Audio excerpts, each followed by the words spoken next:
Una vez más venimos a tu trono pidiendo tu sabiduría. Ayúdanos, Señor, a comprender el tema de hoy, su importancia, y danos el poder de tu Santo Espíritu para compartir estas cosas con otras personas que necesitan conocer el panorama correcto en los últimos días.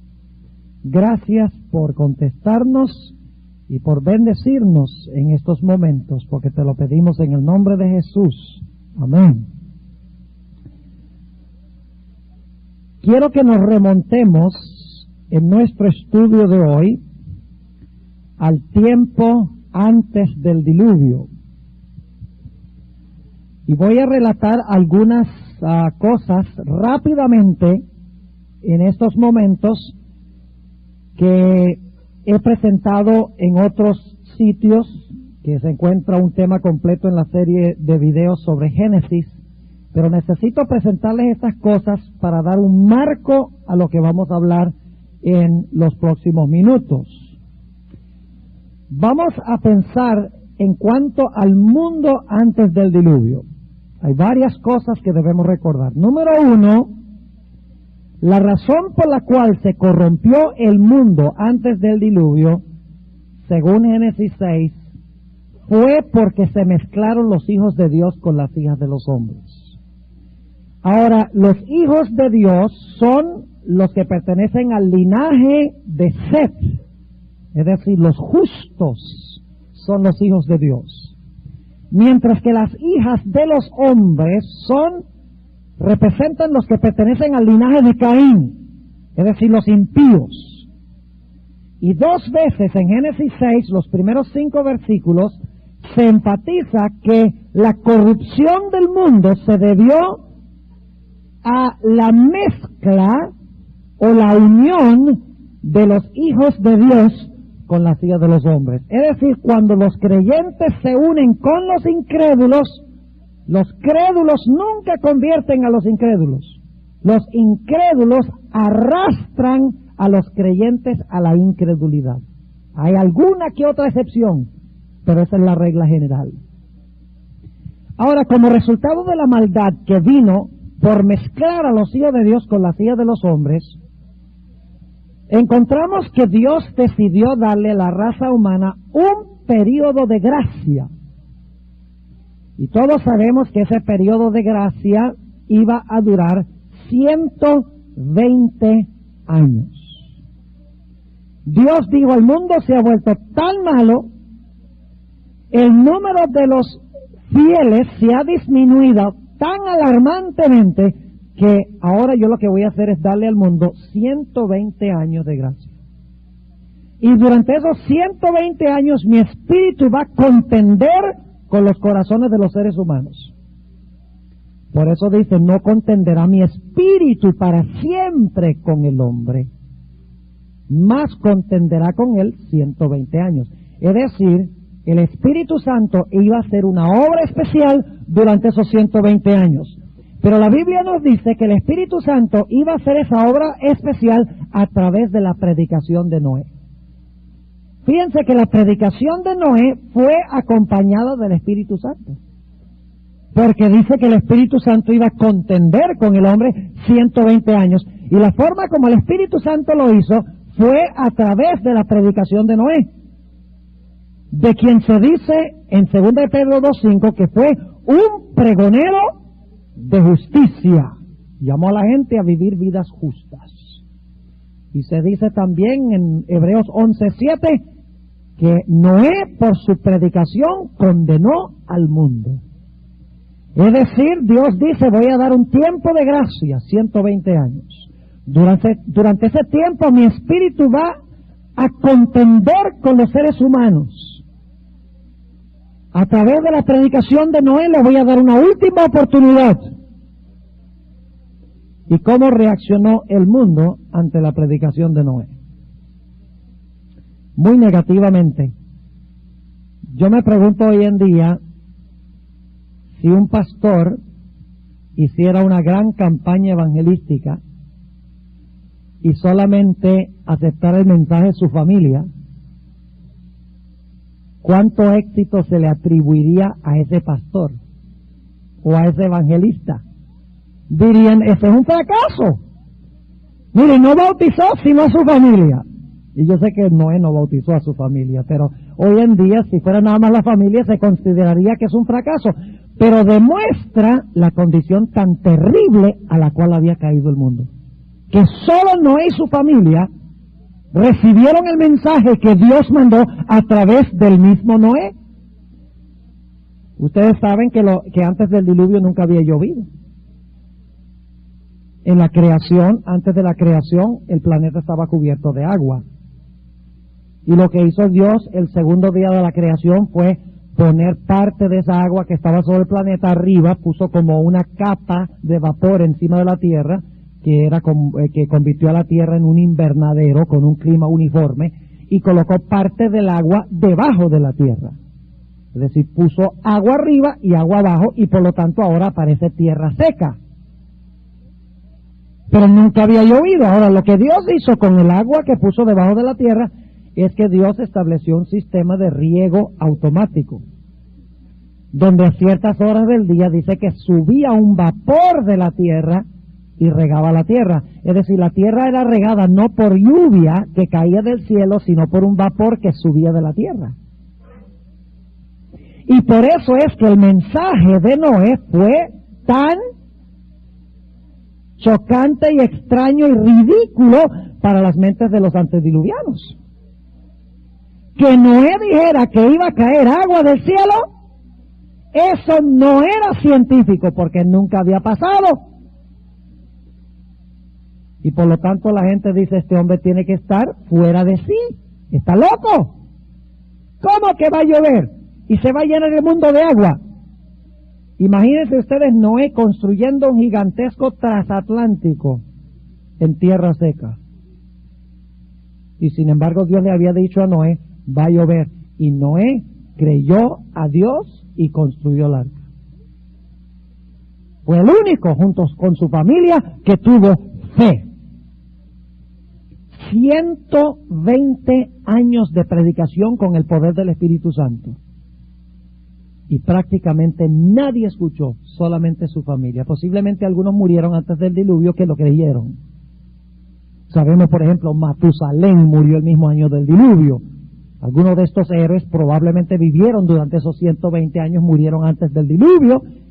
Pero de los que estaban vivos, solamente Noé y su familia. Y ahora llega el momento crítico en esta historia. Llega el momento en que Noé está parado en la puerta del arca y de repente, en forma milagrosa, los animales vienen caminando de todas partes de la tierra de dos en dos. ¡Qué tremendo milagro, mis hermanos y mis hermanas! ¿Sabe lo que es eso? Que no, la versión de Hollywood es que los hijos de Noé están allá con sogas y están arrastrando y alando a los animales para meterlos dentro del arca. Eso no es lo que dice la Biblia. La Biblia dice que los animales vinieron a Noé al arca. Noé estaba en la puerta y le dio la bienvenida a los leones, a los osos, a las vacas, a las ovejas, les daba la bienvenida al arca. Ahora escuchen bien. ¿Qué quiso enseñar Dios con este milagro? Miren, hermanos y hermanas. Los animales obedecían la voz de Dios y los seres humanos no. Significa que los seres humanos habían alcanzado un nivel más bajo que las bestias brutas. No tenían conciencia para escuchar la voz de Dios. Y por si acaso alguna duda de lo que yo le estoy diciendo, si ustedes leen en 2 de Pedro 2, donde se describe la sociedad antediluviana, dice que eran como bestias brutas. Así lo dice. Yo diría que eran peores que bestias brutas, porque las bestias oyeron la voz de Dios y obedecieron y entraron al arca, mientras que los seres humanos no lo hicieron. Y ahora Noé, después que han entrado todos los animales, hace una última apelación a aquellos que están en el mundo de aquella época. Y nadie responde al llamado, solamente él y su familia. Y la Biblia dice que Noé y su familia entran en el arca y luego pasa algo muy significativo que se relata en Génesis 7 y el versículo 16. Génesis 7 y el versículo 16. Dice aquí: y los que vinieron, macho y hembra de toda carne vinieron, como le había mandado Dios, y Jehová le cerró la puerta. ¿Quién cerró la puerta? Ahora quiero hacerles esta pregunta. ¿Cuándo se perdieron los impíos? ¿Cuando se cerró la puerta o cuando comenzó a llover?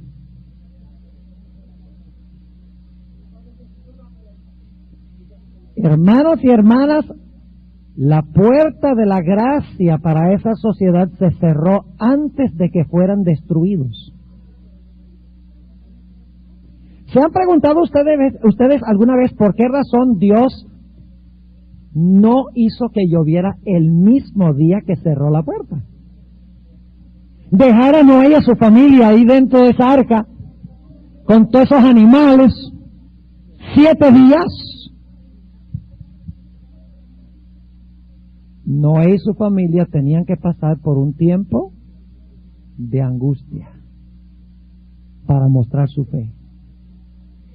Y durante esos 7 días, después de cerrarse la puerta, los impíos no sabían que estaban perdidos, sino que cada día se volvieron más altaneros contra los que estaban dentro del arca, según dice el Espíritu de Profecía, mientras que los que estaban adentro pensaban, ¿será que va a llover?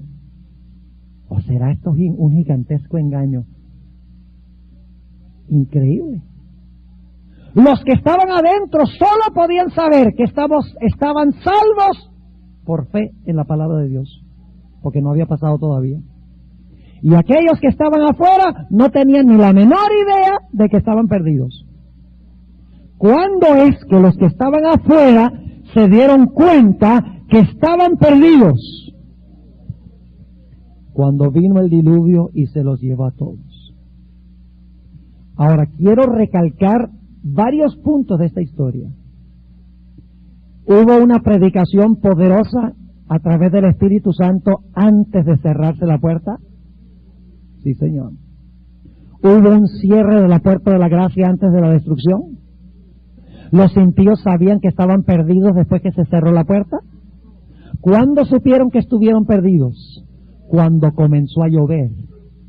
Y saben que Jesús dijo, así será también la venida del Hijo del Hombre. Vayan conmigo a Mateo 24.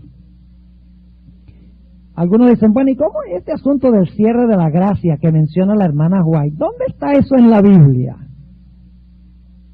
No solo está en Elena White, está en Mateo 24.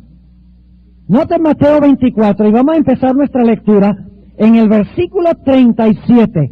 Mateo 24 y el versículo 37. Mas como los días de Noé, así será la venida del Hijo del Hombre.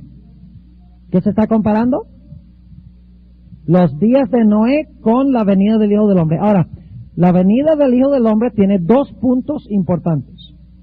Cuando se cierra la puerta y cuando Cristo viene a destruir el mundo. Claramente está en la historia del diluvio. Lo que pasa es que el mundo cristiano no ve sino el momento en que Cristo viene a destruir el mundo. Pero no están al tanto de que antes de destruir el mundo va a cerrar la puerta. Y lamentablemente la razón por la cual no creen eso es porque no leen con cuidado Mateo 24. Cuando dice aquí, como en los días de Noé, así será la venida del Hijo del Hombre. En los días de Noé se cerró la puerta y vino la destrucción. En relación con la segunda venida también se va a cerrar la puerta y va a venir la destrucción. Hay que mirar los 2 eventos conectados. Note lo que dice nuevamente el versículo 38. Porque como en los días antes del diluvio, estaban comiendo y bebiendo, casándose y dando en casamiento, hasta el día que Noé entró en el arca. Ahora, noten el primer punto de tiempo. Hasta que Noé, ¿qué? Entró en el arca. Ese es el primer punto de tiempo. Y luego dice, y no conocieron hasta que vino el diluvio. el segundo punto de tiempo. Es decir, entre cuando se cerró la puerta, cuando no entró en el arca, y cuando fueron destruidos por el diluvio, hay algo que los que estaban afuera no conocieron. Porque dice, no entró el arca, no conocieron hasta que vino el diluvio. Yo pregunto, ¿qué es lo que no conocieron los impíos hasta que vino el diluvio?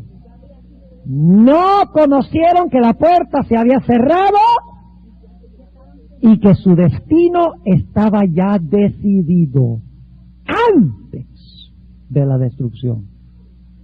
Así que, hermanos y hermanas, cuando nosotros hablamos de prepararnos para la segunda venida, no es exactamente correcto. Nosotros tenemos que estar preparados para el cierre de la puerta de la gracia, porque después de cerrarse la puerta viene un tiempo de aflicción cual no ha visto la raza humana desde que comenzó. Y solo una fe inquebrantable podrá subsistir en ese tiempo. Ahora, noten nuevamente, vamos a leer el versículo 37 al 39 y vamos a hablar de un punto muy importante en seguimiento de lo que hemos estado tratando. Mas como en los días de Noé, así será la venida del Hijo del Hombre. Porque como en los días antes del diluvio, estaban comiendo y bebiendo, casándose y dando en casamiento, hasta el día que Noé entró en el arca. Y no conocieron hasta que vino el diluvio y se los llevó a todos. Así será también la venida del Hijo del Hombre. Pregunta, en relación con la segunda venida de Cristo, ¿se va a cerrar la puerta y luego Cristo va a venir? Sí, porque dices que será en su venida como fue en los días de Noé. Ahora escuchen lo que les voy a decir. En el Nuevo Testamento se usa una palabra común para hablar de diluvio, cuando se habla de diluvio. Por ejemplo, el hombre que edificó su casa sobre la roca y el que edificó sobre la arena y dice que vino el diluvio. La palabra que se usa, griega, que se usa allí, es la palabra pótamos, que también se traduce en el Nuevo Testamento río, además de diluvio. Pero saben que cuando el único lugar en el Nuevo Testamento a donde se usa otra palabra y no la palabra normal para diluvio, que es pótamos, el único lugar que se usa otra palabra es aquí en Mateo 24. ¿Saben qué palabra griega se usa? La palabra cataclismos. ¿Qué es un cataclismo? Es una catástrofe masiva. Es decir, no se usó la palabra pótamos, un diluvio común y corriente. Vino el cataclismo, la catástrofe, y se los llevó a todos. Es decir, el diluvio fue una catástrofe, un cataclismo de mayor alcance. Ahora llegamos al versículo que queremos analizar especialmente esta mañana. El versículo 40 y 41. Y debo decirles que a veces me fallan los ojos cuando leo. Así que si leo mal, ustedes me corrigen. ¿Está bien? Entonces estarán dos en el campo. El uno será tomado por Cristo y llevado al cielo, y el otro será dejado en la tierra.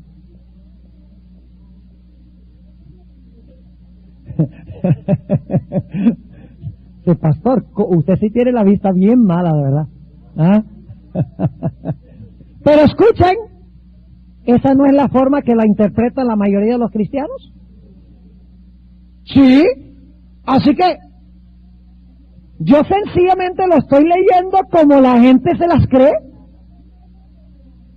Porque la forma como ellos traducen este texto, o la forma como leen el texto es, entonces estarán dos en el campo, el uno será tomado por Cristo y llevado al cielo, y el otro se quedará atrás en la tierra.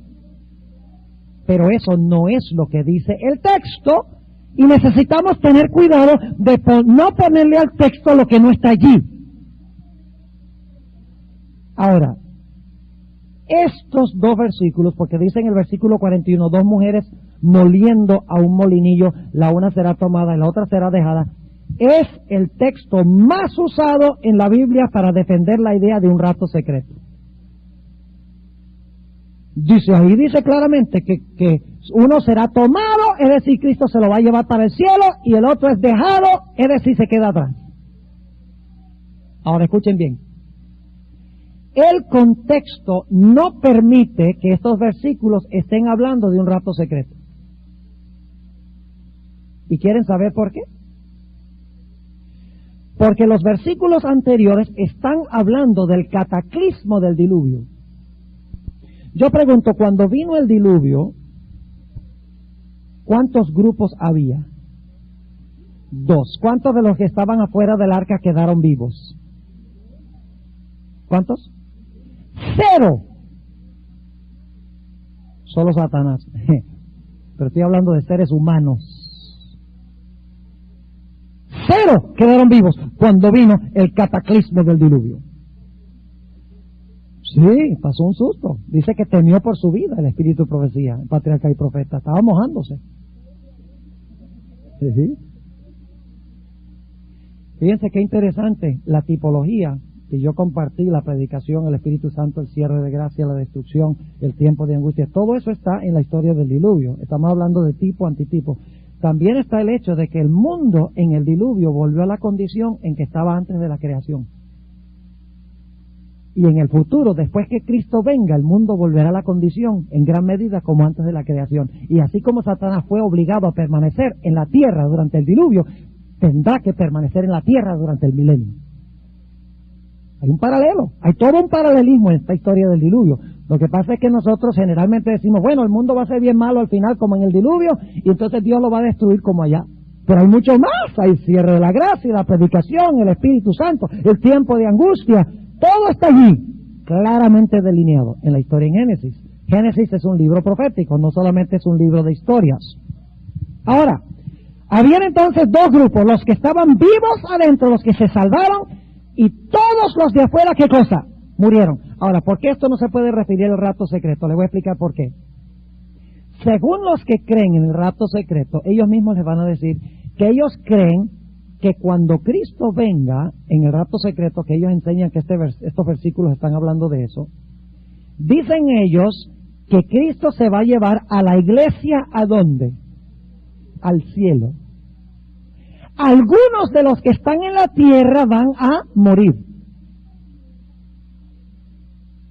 Porque digamos un piloto que está piloteando un avión, se lo lleva el Señor y ¿qué pasa? Se estrelló el avión. Y los que están manejando un automóvil, de repente desaparece el chofer y choca contra el que se quedó atrás. Y los que están manejando maquinaria, desaparecen y la maquinaria pues sigue haciendo su trabajo, sus desastres. El barco que va lleno de gente se estrella. Y solo se salvan los que son llevados raptados al cielo. Pero según los que enseñan esto, no todos los que se quedan atrás se van a morir. Ahora, ¿entienden ustedes por qué razón esto no puede estar hablando del rapto? Porque está comparándolo con el diluvio, y en el diluvio sabemos que solamente quedaron vivos los que se salvaron y todos los impíos murieron. No quedó un grupo que murió y otro grupo vivo. ¿Están conmigo o no? Además de eso, el contexto y el uso de las palabras indica claramente que esto no puede estar hablando de un rapto secreto. La palabra que se usa aquí para venida es la palabra parusía en griego, y tengo que compartir con ustedes estas palabras. Hubiera sido bueno tener un tablero para poner las palabras para que ustedes las puedan anotar, pero la palabra griega aquí para venida, así será también la venida del Hijo del Hombre, es la palabra parusía. Ahora, ¿qué significa la palabra parusía? En Mateo 24 nos dice qué es la parusía. Vamos a anotar los textos. Mateo 24:3 usa la misma palabra. Y sentándose en el monte de los olivos, se llegaron a él los discípulos aparte diciendo, dinos, ¿cuándo serán estas cosas y qué señal habrá de tu parusía y del fin del mundo? ¿Qué pasa en la parusía? ¿Se acaba qué? El mundo. Y es la misma palabra que se usa en Mateo 24, 37 y 39, así será la venida del Hijo del Hombre. La parucía no es ninguna venida secreta, es una venida para darle fin a este mundo, como lo conocemos. Es la misma palabra que se usa también en el versículo 27. Y vamos a leer el versículo 26 para el contexto. Dice, así que si os dijeren, he aquí en el desierto está, no salgáis. He aquí en las cámaras, no creáis. Porque como el relámpago que sale de oriente y se muestra hasta el occidente, ¿cuántos de ustedes han visto un relámpago secreto?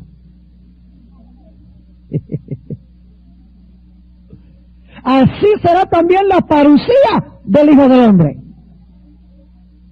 Así como un relámpago es visible, la parucía es visible. Así que no puede ser un rapto secreto, porque está hablando de la segunda venida gloriosa de Cristo. Y es la misma palabra que se usa en el versículo 37 y el versículo 39.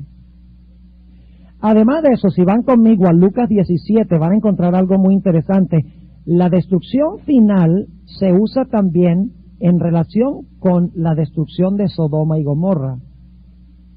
Yo pregunto, cuando Sodoma y Gomorra fueron destruidas, ¿cuántos quedaron? Quedaron algunos sodomitas vivos, otros murieron quemados por el fuego y también se salvó Lot y su familia. ¿Cuántos de los que quedaron en Sodoma y Gomorra murieron? Toditos. Solo quedó vivo Lot y su familia. Ahora noten lo que dice Lucas 17, 26 al 30. Lucas 17, 26 al 30. Dice allí, y como fue en los días de Noé, así será también en los días del Hijo del Hombre. Comían, bebían, los hombres tomaban mujeres, las mujeres maridos, hasta el día que entró Noé en el arca y vino el diluvio y destruyó a todos. Asimismo también como fue en los días de Lot, comían, bebían, compraban, vendían, plantaban, edificaban. Hasta el día que Lot salió de Sodoma, llovió del cielo fuego y azufre y destruyó casi a todos.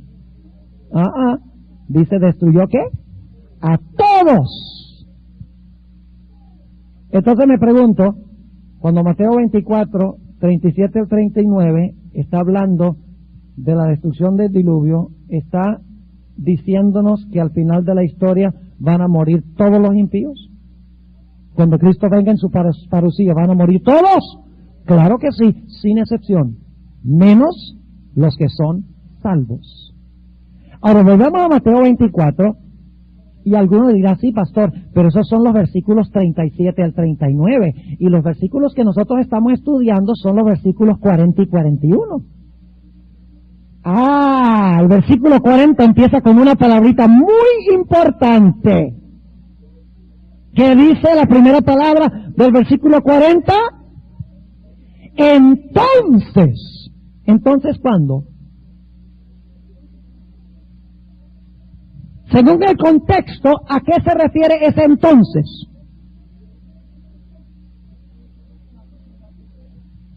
Está hablando del diluvio. En otras palabras, cuando venga ese momento que se cierre la puerta de la gracia y venga la destrucción, entonces en ese momento uno será tomado y otro será dejado. Ahora pregunto entonces, ¿el tomado y el dejado, eso pasa en un rapto secreto o pasa cuando viene la destrucción general de la raza humana según el contexto? Según el contexto, dice como los días de Noé, el diluvio vino, lo destruyó a todos, y entonces uno será tomado y otro será dejado. Es decir, cuando venga la destrucción, uno es tomado y uno es dejado. Ahora aquí viene la pregunta clave, ¿quién es tomado y quién es dejado? Tradicionalmente, escuchen bien, aún en la Iglesia Adventista del Séptimo Día, la mayoría de los eruditos han enseñado que los tomados son los que son arrebatados al cielo con Jesús. Y han enseñado que los dejados son aquellos que se quedan atrás, que son destruidos cuando Cristo venga. Los que creen en el rapto creen que los tomados son los que Cristo se lleva al cielo en el momento del rapto, Mientras que los dejados son los que se quedan atrás en la tierra, ya sean muertos o ya sean vivos. Y cuando usted habla con una persona, con un pentecostal, él le dice, ¿qué más hay que decir de este texto? Está clarito. Dice, uno es tomado y otro es dejado. Y punto final. ¿Qué significa tomado? Significa llevado al cielo. ¿Y qué significa dejado? Dejado significa que Cristo lo dejó atrás en el planeta Tierra. ¿Qué más discusión hay? El asunto, mis hermanos y hermanas, es que la Biblia no fue escrita en español, ni fue escrita en inglés. La Biblia fue escrita en idioma hebreo, arameo y griego. Y la forma en que se usaban las palabras en los tiempos bíblicos no siempre es la forma en que se usan estas palabras hoy.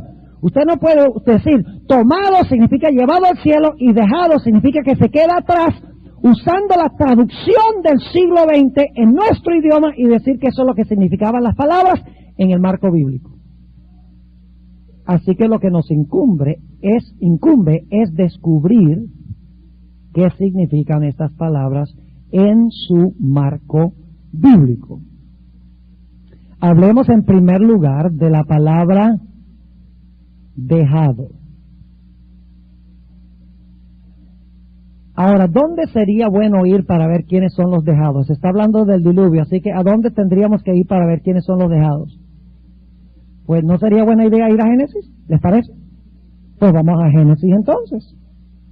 Génesis 7 y el versículo 23. Este versículo es crucial, vital. Dice allí en Génesis 7 y el versículo 23. Y vamos a leer el versículo 21 para el contexto. Y murió casi toda carne. Gracias. Y murió toda carne que se mueve sobre la tierra, así de aves como de ganados y de bestias y de todo reptil que anda arrastrando sobre la tierra, y prácticamente todos los hombres. Dice, todo hombre, todo lo que tenía aliento de espíritu de vida en sus narices, de todo lo que había en la tierra murió. Me da la impresión de que el Señor quiere enfatizar que fue todo. Como que me da esa leve impresión. Versículo 23, el versículo clave. Así fue destruida toda sustancia que vivía sobre la faz de la tierra, desde el hombre hasta la bestia, y los reptiles, y las aves del cielo, y fueron raídos de la tierra. ¿Y qué? ¿Cómo es la cosa?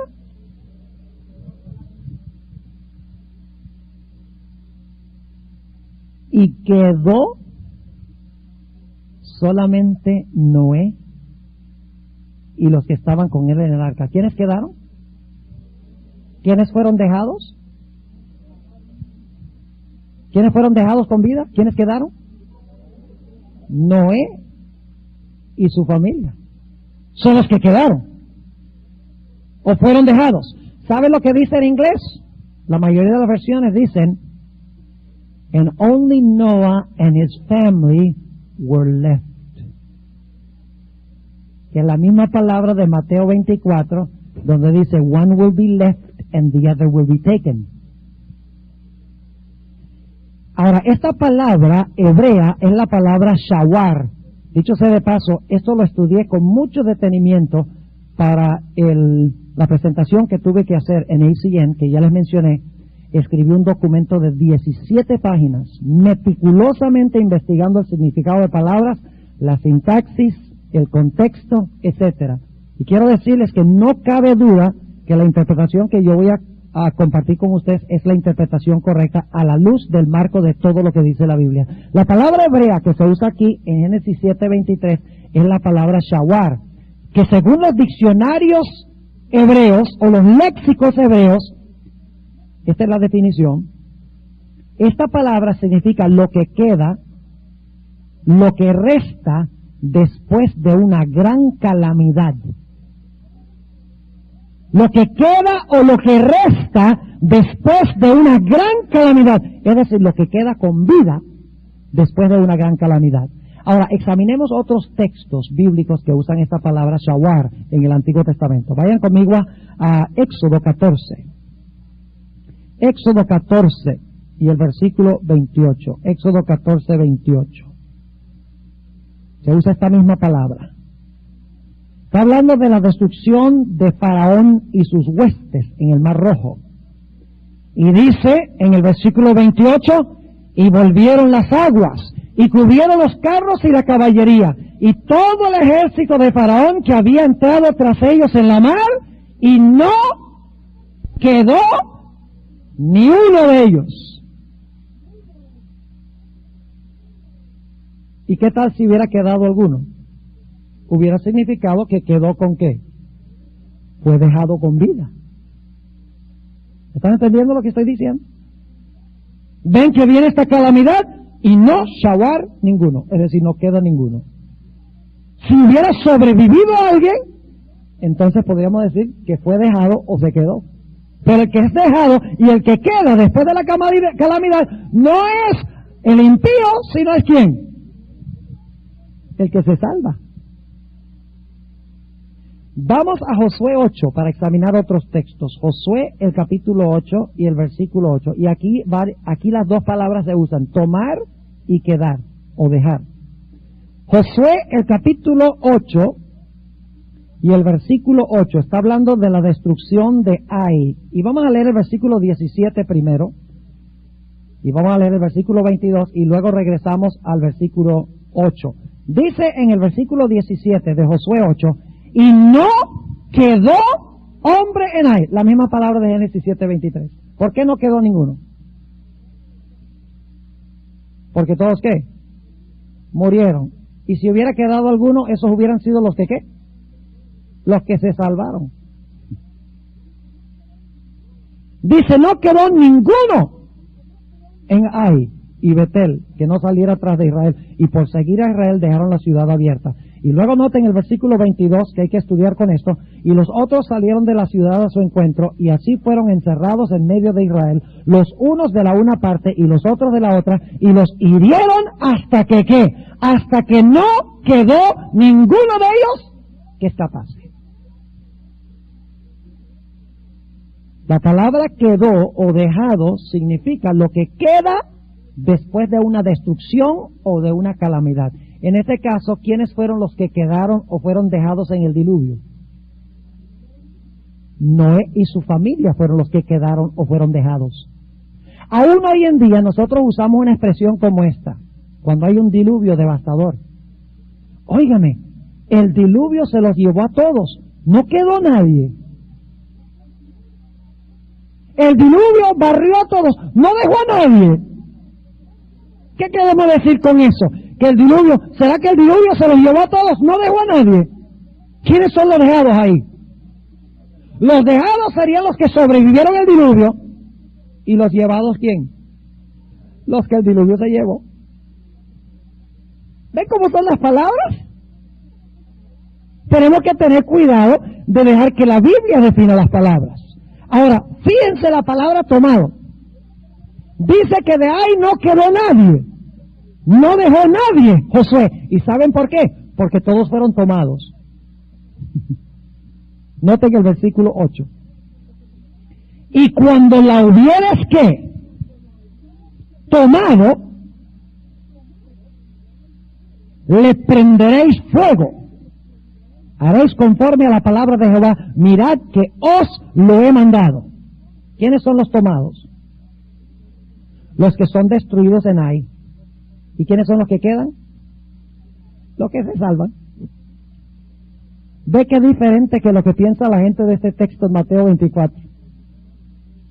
Ahora notemos algunos textos más. Vamos a Isaías 24. Esta misma palabra shawar, es decir, lo que queda, lo que deja la gran calamidad, lo que deja la gran calamidad vivo. Isaías, el capítulo 24 Y debo decirles algo antes de leer los textos en Isaías 24, y es esto. Lamentablemente los traductores de la versión Reina Valera muchas veces no tradujeron la palabra shawar de la misma forma. Es decir, a veces lo traducen dejado, a veces lo traducen quedó, pero en otros textos, como en Isaías 24, lo traducen con la palabra disminuyeron. Y usted no lo sabría, al menos que lo consiga en una concordancia bíblica. Usted no sabría que donde traduce disminuyeron es la misma palabra de Génesis 7:23, donde dice que solo quedó Noé con su familia. Ahora, Isaías 24 es un ejemplo de una forma distinta que se traduce la misma palabra. Noten Isaías 24 y el versículo 6, y dicho sea de paso, aquí está hablando de la segunda venida de Cristo. Isaías 24, si ustedes leen este capítulo, está hablando de la segunda venida de Cristo en poder y gloria. Noten el versículo 1 para que vean. He aquí que Jehová vacía la tierra y la desnuda y trastorna su haz y hace esparcir sus moradores. Versículo 3, del todo será vaciada la tierra y enteramente saqueada. Porque Jehová ha pronunciado esta palabra. Destruyóse, cayó la tierra, enfermó, cayó el mundo. Está hablando de la segunda venida. Ahora, ¿qué pasa en la segunda venida? Versículo 6. Por esta causa, porque quebrantaron el pacto eterno, dice en el versículo 5, por esta causa la maldición consumió la tierra y sus moradores fueron asolados. Por esta causa fueron consumidos los habitantes de la tierra y se disminuyeron los hombres. ¿Saben cómo traduce en inglés? Few men were left. Cuando dice se disminuyeron los hombres, quiere decir quedaron pocos hombres. Yo pregunto, ¿quiénes son los que quedaron cuando Cristo venga? No son los impíos, porque aquí dice que los impíos son consumidos en este versículo. Así que los que se disminuyeron, que quedaron pocos, tienen que haber sido ¿quiénes? Los salvos. Y ahora noten que en este mismo capítulo se usa la palabra tomado. ¿Y quiénes son los tomados? Vayan conmigo al versículo 18. Dice, acontecerá que el que huirá de la voz del terror, caerá en la cima. Y el que saliera del medio de la cima, será preso del lazo. Este es otro ejemplo de la misma palabra. Dicho sea de paso, la palabra tomado en hebreo es la palabra lakad. En algunas partes se traduce tomado y en otras partes se traduce preso. Es diferente traducción, pero es la misma palabra hebrea. Así que dice, y el que saliere del medio de la cima será tomado del lazo o preso del lazo. ¿Qué significa eso? Será tomado o preso del lazo. ¿De quién está hablando? ¿De los buenos o de los malos? El tomado aquí. El que es preso, ¿es bueno o es malo? Es malo. El tomado, el que es preso, es malo. Porque es destruido, trata de esconderse de la presencia de Cristo, porque dice que huye a un lugar, huye a otro lugar, tratando de escapar del Señor, escondiéndose, como dice Apocalipsis, en las cuevas y rogando que las peñas caigan sobre ellos. Y aquí dice que esos serán tomados o serán presos. La palabra hebrea, lakad. Vamos a notar uno o dos textos más que hablan de la palabra dejado o la palabra quedado. En realidad, la palabra significa un remanente que queda después de una calamidad. En inglés la traducción generalmente es con la palabra left. Ahora, qué interesante, sacan esa película Left Behind. ¿Y quiénes son los que están left? Los malos. Cuando la Biblia dice que los que están left son los que se salvan, los buenos, cuando viene la destrucción, los únicos que quedan son los justos. Los únicos que son dejados. Será que el que se quedara en Sión y el que fuere dejado en Jerusalén será llamado santo. Todos los que en Jerusalén están escritos entre los vivientes. ¿Quiénes son los dejados o los quedados? los que están escritos entre quienes, los vivientes, los que están en el libro de la vida del Cordero. Más claro no canta un gallo a las 3 de la mañana. Vamos a un ejemplo más de la palabra shawar, la palabra dejado, la misma palabra. Todos estos textos usan la misma palabra que Génesis 7:23. Solo fue dejado Noé y su familia. Solo quedó Noé y su familia. Only Noah and his family were left. Noten un ejemplo más. Ageo. Ese libro está en la Biblia, Ageo. Casi nunca leemos ese libro, ¿verdad? Ageo. Está hacia el final del Antiguo Testamento, antes de Zacarías. Ageo, el capítulo 2 y el versículo 3. Está hablando del segundo templo que se construyó después del cautiverio. Y habían algunos viejitos vivos que habían visto el templo de Salomón. Y se hace la pregunta aquí. ¿Quién ha quedado entre vosotros que haya visto esta casa en su primera gloria? ¿Qué quiere decir quién ha quedado? Significa quién todavía está aquí. Todavía está vivo. Es decir, los que quedan son los que están ¿qué? Vivos. No los que se quedan en la tierra cuando Cristo viene. Ahora yo sé lo que ustedes están pensando. Están diciendo, pero pastor, 1 Tesalonicenses 4 dice que seremos arrebatados y llevados con Cristo. Seremos tomados.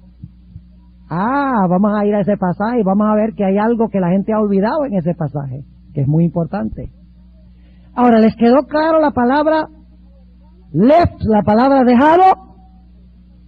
Ahora, vamos a anotar un texto nada más en el Nuevo Testamento, porque no tenemos más tiempo, que usa la misma palabra, dejado. ¿Ok? Que se usa en Mateo el capítulo 24. Vayan conmigo a Marcos el capítulo 12. Y el versículo 20. Marcos, el capítulo 12 y el versículo 20. Está hablando de 7 hermanos que no dejaron simiente. ¿Qué significa eso, que no dejaron simiente?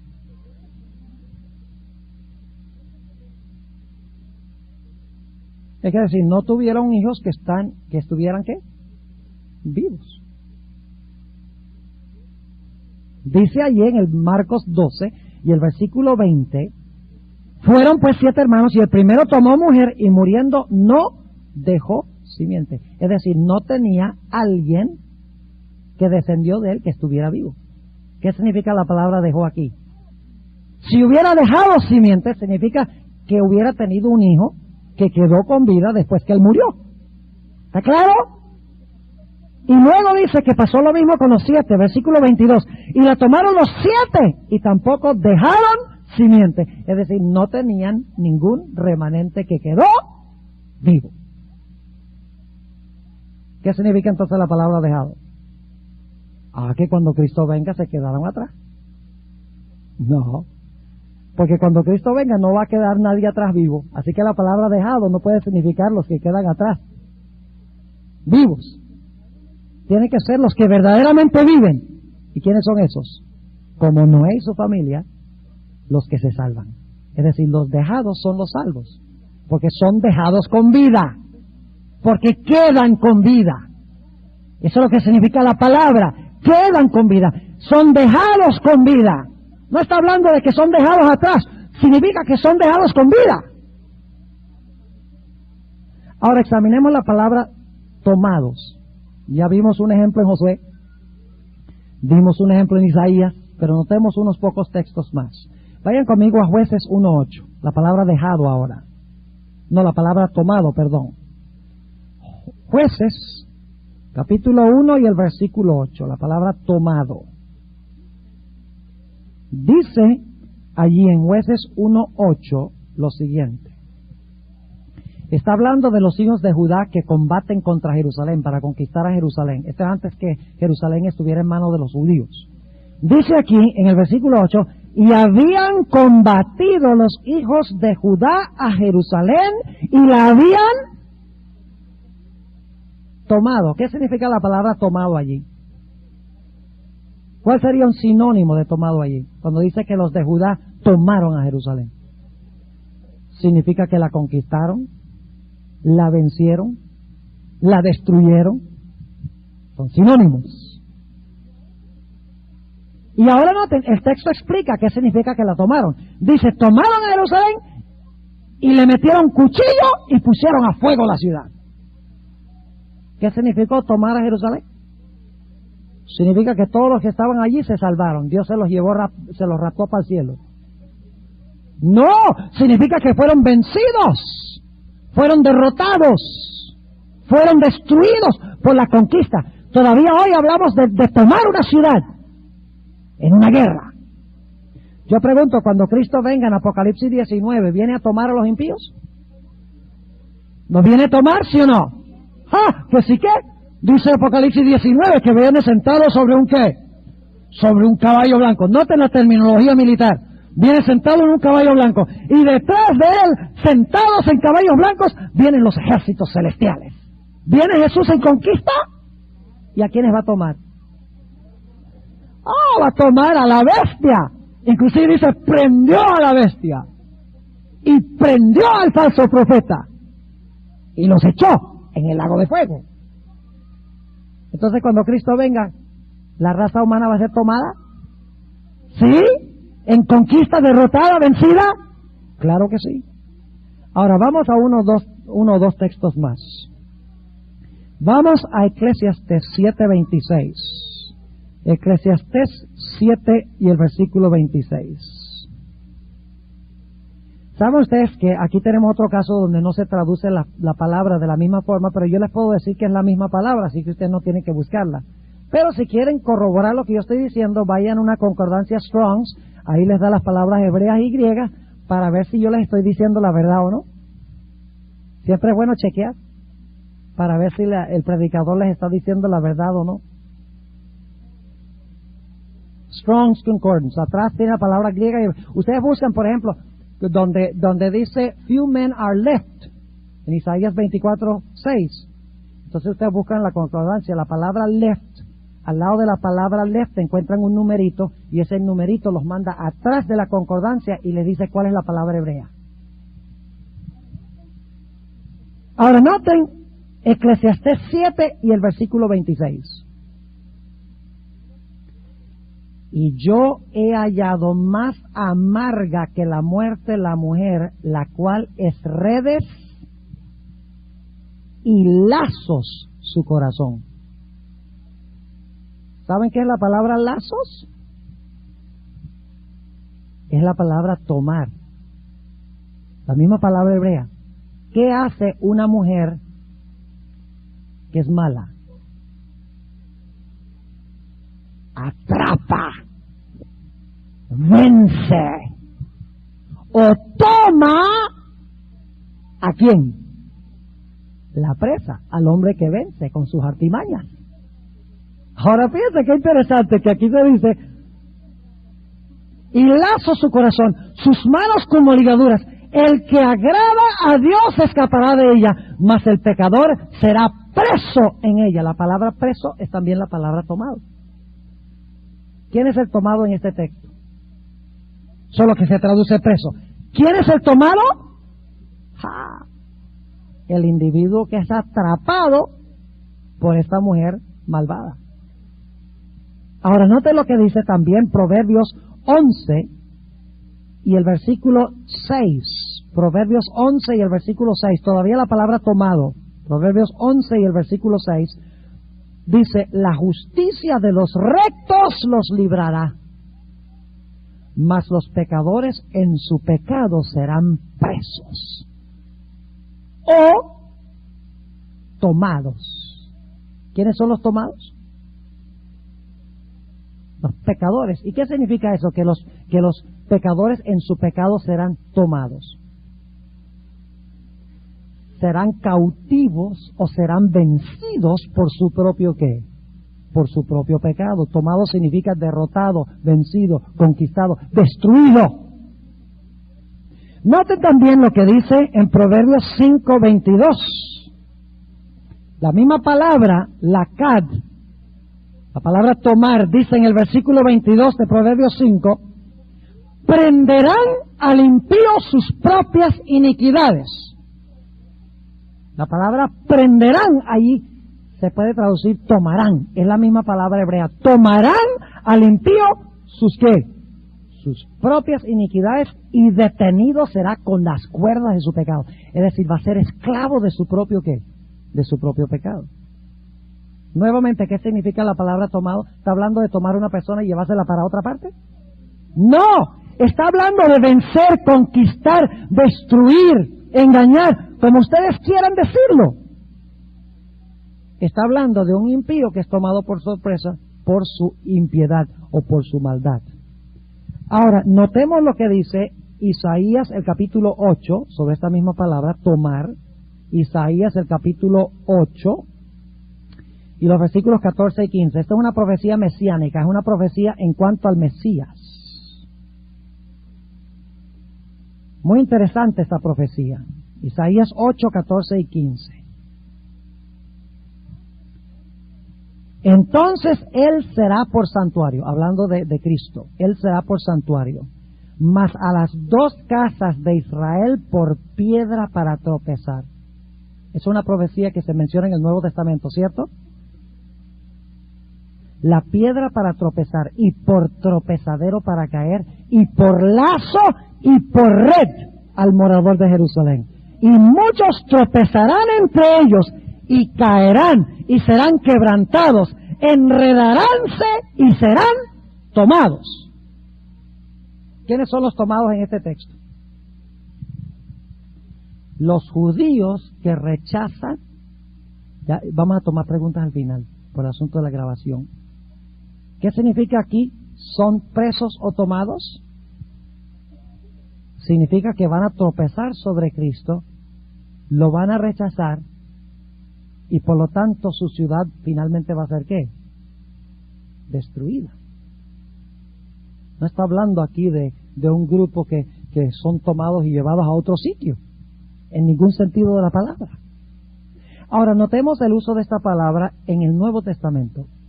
Una sola referencia. Si quieren anotar, les doy otras referencias donde se usa la palabra equivalente en el Nuevo Testamento. Anoten si están anotando. 2 Corintios 12, 16, donde se usa la palabra tomado en el Nuevo Testamento. 2 Corintios 12, 16, Lucas 9, 39 y 2 Corintios 11, 20. Y el ejemplo que les voy a leer está en Juan 8. Vamos a Juan 8 y el versículo 3 y 4, la palabra tomado. Está hablando de la mujer que la agarraron adulterando.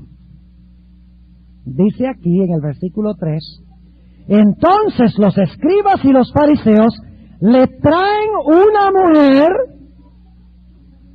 tomada en adulterio. ¿Qué significa eso, que la tomaron en adulterio? Significa que la agarraron y se la llevaron para allá. La tomaron. ¿Qué significa la palabra tomada allí? Significa que la agarraron con la masa en la mano. La sorprendieron. Cuando Cristo venga, los impíos se van a llevar una sorpresa. No conocieron hasta que ¿qué? Hasta que vino el diluvio. Se van a sorprender. Van a ser sorprendidos como esta mujer en su maldad. Y luego dice en el versículo 4, dícenle, maestro, esta mujer ha sido tomada en el mismo hecho, adulterando.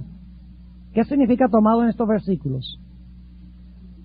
Significa que ha sido presa, atrapada, descubierta, sorprendida, como ustedes quieran traducirlo, como va a pasar con los impíos cuando el Señor Jesucristo venga, porque los santos de Dios no van a ser tomados ni sorprendidos.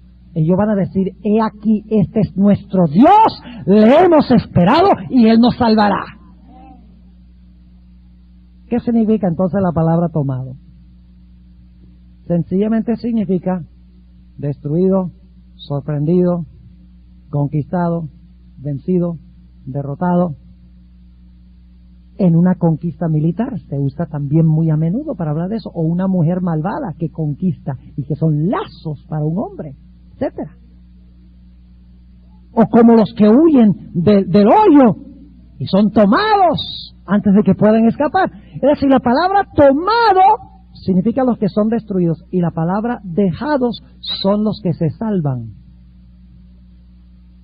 ¿Cuántos están entendiendo lo que estamos diciendo? Levanten la mano. ¿Les está quedando claro el asunto? Ahora ustedes pueden usar esto cuando hablen con un pentecostal y les voy a decir por qué es tan importante lo que estamos estudiando. Ustedes pueden decir, bueno, esto es puro académico, pero no es puro académico y les voy a explicar en un momento por qué razón. Pero antes de eso necesitamos de ir a 1 Tesalonicenses 4, que yo estoy seguro que está en un rincón de su mente. Y tenemos que analizarlo. 1 Tesalonicenses 4:15 dice, porque algunos dicen, bueno, en 1 Tesalonicenses 4 dice que los santos son llevados con Jesús, son tomados en el aire. Sí, pero les voy a leer que antes de que se los lleve, quedan. Note lo que dice el versículo 15. Por lo cual os decimos esto en palabras del Señor, que nosotros que vivimos, que habremos...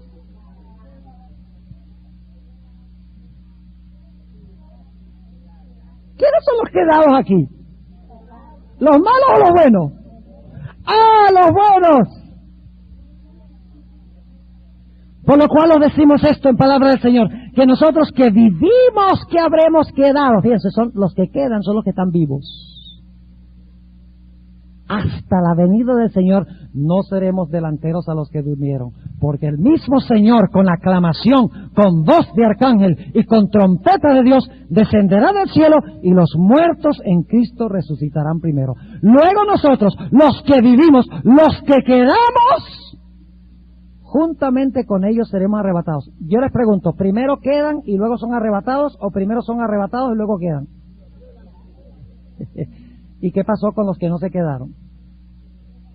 ¿Qué pasó con los que no quedaron? Pues se murieron. Por eso la Biblia habla de dos resurrecciones. ¿Qué va a pasar con todos los impíos cuando Cristo venga? Van a ser destruidos.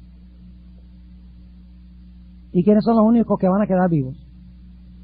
Los salvos, los 144,000, dicho sea de paso. Y luego los que quedan vivos van a ser ¿qué? Arrebatados. Así que quedar y ser arrebatados no son lo mismo. El hecho de quedar o ser dejado y ser arrebatado son dos cosas distintas. Usted primero tiene que estar dejado con vida para que luego Cristo lo arrebate. ¿Está claro? Ahora, prepárense para una grandota sorpresa. Deje lo mejor de último. En 1 Tesalonicenses 4 dice que los quedados o los dejados son los que están vivos cuando Cristo venga. Pero en el capítulo 5, que es una continuación del capítulo 4, se usa la otra palabra, tomados. ¿Y saben a quién se le aplica la palabra tomados? En los siguientes versículos, a los que se pierden. No me escucharon bien, se los voy a volver a repetir. Ya hemos visto que en los últimos versículos del capítulo 4, los que quedan o los que son dejados son ¿quiénes? Los salvos. Pero ahora en el capítulo 5, los primeros versículos, se va a usar la palabra la palabra tomados, y el apóstol Pablo se lo va a aplicar a los perdidos. Lo importante de esto es que en el mismo contexto aparece la palabra los que quedaren, los que son dejados, como los salvos cuando Cristo venga, mientras que en el capítulo 5 habla de los que son tomados como los que se van a perder, el apóstol Pablo. Noten el capítulo 5 y el versículo 1. Empero acerca de los tiempos y de los momentos no tenéis, hermanos, necesidad de que yo os escriba. Ahora va a ser la aplicación. Dice, Cristo va a venir, pero nosotros tenemos que estar listos cuando Él venga. Dice, por lo tanto, ustedes saben los tiempos y las sazones. Dice, ustedes no tienen necesidad de que yo les escriba sobre esto. Pero por si acaso, dice, porque vosotros sabéis bien que el día del Señor vendrá así como ladrón en la noche. ¿Cómo va a ser la venida de Cristo? Ladrón en la noche. Yo les pregunto algo, cuando la gente está en la casa durmiendo y viene el ladrón, ¿cuánta gente en la casa sabe que vino el ladrón? No conocieron sino hasta cuándo que vino el ladrón. Cuando se despiertan por la mañana. ¿Así va a ser con la venida de Cristo? Cuando se cierre la puerta de la gracia, ¿qué va a estar haciendo la humanidad? ¿Espiritualmente qué? durmiendo. ¿Saben ellos que Cristo los visitó y cerró la puerta? No. ¿Cuándo es que se van a dar cuenta? En la mañana de la resurrección. Ahora note lo que sigue diciendo. Que cuando dirán paz y seguridad, entonces vendrá sobre ellos destrucción de repente, como los dolores a la mujer preñada, y no escaparán. Ahora viene el versículo clave. Mas vosotros, hermanos, no estáis en tinieblas para que aquel día os sobrecoja como ladrón. ¿Saben cuál es la palabra sobrecoja? Es la mismita palabra que se usa para describir a la mujer que fue tomada en adulterio. Es decir, dice, para que aquel día no os tome como ladrón. ¿Qué significa eso, tome como ladrón? Para que ese día no les llegue por sorpresa y se queden y se pierdan. Así que en el capítulo 4 dice, los que quedan luego son arrebatados. Y en el capítulo 5 dice, mucho cuidado que cuando venga ese día no los tome. Porque los tomados van a hacer ¿qué cosa? Vendrá sobre ellos destrucción de repente y ¿qué? Y no escaparán. ¿Les quedó claro el tema? ¿Sí? Levanta la mano si les quedó claro. Ahora, ¿por qué es importante este tema? Dos razones. Si ustedes se sientan con un pentecostal y ustedes cubren este estudio que yo he cubierto con ustedes, empiezan a surgir dudas en las mentes de ellos, no solo en cuanto a este texto, sino otros. Me ha pasado con muchos. La serie de Génesis es un ejemplo. Hay una hermana que asiste en la mañanita, María Sánchez, vio la serie Descubriendo los Secretos de Génesis sin saber que eran adventistas. No es sino hasta la presentación número 27 de 28 que yo me identifico como pastor de la iglesia adventista. Y ella dice que si ella hubiera sabido que eso era adventista, jamás ni siquiera hubiera empezado a ver eso. Porque el pastor le dijo, no vea nada adventista, no oiga a un pastor adventista, no lea ninguna literatura adventista, no tenga nada que ver con los adventistas. Pero como ella lo describe, ella dice, mire, yo vi 27 presentaciones y en la 27 descubrí ahora que este era adventista. Dice, Dice, pero para ese tiempo ya la verdad me había atrapado. La sorprendió la verdad. Y si es fiel, va a quedar. Será dejada. Con vida. Así que yo sé cómo es este asunto. De repente la gente ve el texto y dice, entonces lo que a mí se me ha enseñado es un engaño. Es decir, ¿y cuántos otros textos que me han enseñado también son torcidos? Y entonces ya usted tiene la entrada para compartir otros textos con ellos. ¿Saben que hago lo mismo con el estado de los muertos? Hay una serie de cassettes que cada adventista debe tener. Y esto se lo digo, no es porque yo quiero vender cassettes, hermanos y hermanas. Yo estoy muy bien, gracias. Recibo mi salario, tengo con qué comer. Tengo una casa que le pertenece al banco. Y todo está marchando bien, gracias a Dios. Suficiente, no una cantidad exorbitante, pero suficiente para vivir. Así que cuando yo les recomiendo cassettes, no es porque quiero ganar plata. Porque es un dolor de cabeza cargar cajas de cassettes, créanme. Mucho más fácil para mí llevar mi valija con mis trajes, montarme en el avión y no tener que esperar el equipaje. La serie del estado de los muertos es crucial. Son 10 cassettes donde analizo, lo presenté en la iglesia de University. Analizo todos los textos, o casi todos los textos difíciles sobre el estado de los muertos. La pitonisa de Endor, el ladrón en la cruz, ausentes del cuerpo y presentes con el Señor, las almas debajo del altar, el deseo que tiene Pablo de partir y estar con Cristo, no temáis al que puede matar el cuerpo pero no puede matar el alma. Todos esos textos analizados desde una perspectiva bíblica. Y yo en Colombia presenté uno de esos temas ahora hace como 2 semanas, en una sesión de la mañana. Estaban asistiendo unos pentecostales. y prediqué sobre ese tema, ausentes del cuerpo y presentes con el Señor. Y es un tema tan bíblico y tan poderoso, la argumentación, para demostrar que Pablo no quería estar ausente del cuerpo y con el alma presente con el Señor, que vino un grupito de pentecostales después y me dijeron, pastor, qué cosa tan clara. Ahora sí entendemos qué quiso decir Pablo. Y luego le dije, ¿saben qué? Todos los otros textos que le enseñan a ustedes también tienen explicación. Y ahí se quedaron en contacto con los pastores para estudiar los otros textos. Hay que llenar nuestra mente de cosas que nos sirvan para alcanzar a la gente. Ahora, punto final, porque ya el tiempo se fue. Punto final.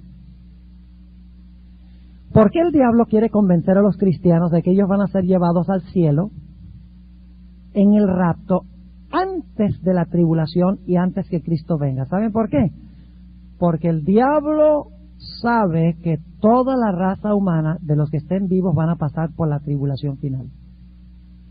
Y él quiere que los cristianos piensen que no van a pasar para que cuando estén en la tribulación no hayan desarrollado la fe necesaria para vencer. Porque usted no se va a preparar para un desastre que no cree que le va a afectar a usted. Es, por ejemplo, si usted viera en las noticias, viene un huracán a Miami, ¿usted se va a preparar para el huracán en Berkshire? No, porque usted cree que el desastre no viene acá. El desastre va a pegar allá. Lo mismo los cristianos hoy están diciendo, eso de la tribulación no es para mí, yo voy a estar en el cielo. Y cuando estén en el tiempo de angustia, van a estar sin refugio, porque no han aprendido a depender de Jesús sabiendo cuán terrible va a ser ese tiempo. Por eso lo que hemos hablado no es meramente académico. Hay que tomar este pasaje y otros pasajes y demostrarles a la gente que tendremos que pasar por ese tiempo de angustia cual nunca fue desde que hubo nación. Pero en el marco de eso debemos decirle, por eso hoy necesitas aprender a confiar en Jesús y hacer de Jesús tu amigo, desarrollar una vida fuerte de oración, estudiar la palabra de Dios, testificar, ir a la iglesia, mantener tu vida espiritual viva y así prepararte para la crisis que viene, amistándote ahora con Jesús. ¿Me quedó claro el tema? Entonces, ¿quién es el tomado? El destruido. ¿Y el dejado? El que se salva. Muy bien. ¿Cuántos de los que están aquí quieren ser dejados? ¿Y cuántos quieren ser tomados? Ah, entonces sí lo entendieron. Porque nadie quiere ser tomado, todos quieren ser dejados. Vamos a orar y luego hay una persona, Leticia tenía una pregunta. Oremos y entonces los que se quieran quedar 2 o 3 minutos vamos no tienen apuro, ¿verdad? Lo único que tienen que hacer es ir a almorzar. Y ustedes saben que esa es la comida que perece. Ok, oramos. Padre Celestial, te damos gracias por la claridad de tu palabra. Te damos gracias que nos has indicado que al final de la historia solo habrá 2 grupos, los salvos y los perdidos. Y de esta manera nos estás invitando a que vengamos a ti, que mantengamos una relación fuerte contigo. Te pido, Señor, que tú nos ayudes al salir de este campamento, después de este fin de semana, a tomar en seriamente nuestra relación contigo. Que hagamos de eso lo primero y lo más importante de nuestra vida. Ayúdanos, Señor, a no regresar y a ser como hemos sido hasta ahora, sino que podamos tener esta relación estrecha donde tú seas lo más importante cada instante. Gracias te damos, Señor, por escuchar nuestra oración, porque te lo pedimos en el nombre de Jesús.